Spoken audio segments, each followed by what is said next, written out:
At first, words felt tricky and hard to understand.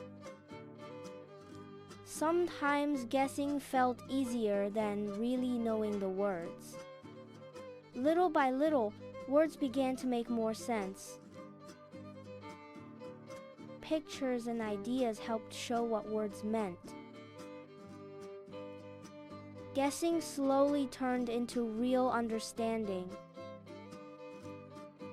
Words started to feel familiar and friendly.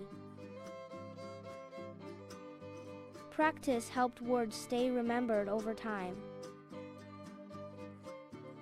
Each step made learning feel more comfortable and clear. Confidence grew as learning became easier. Reading started to feel smoother and more enjoyable. Learning felt calm, steady, and supported. This is how learning becomes clearer with Timo the Word Scout. Thank you for watching Vocab Cartoons. If you learned something new today, don't forget to like, subscribe,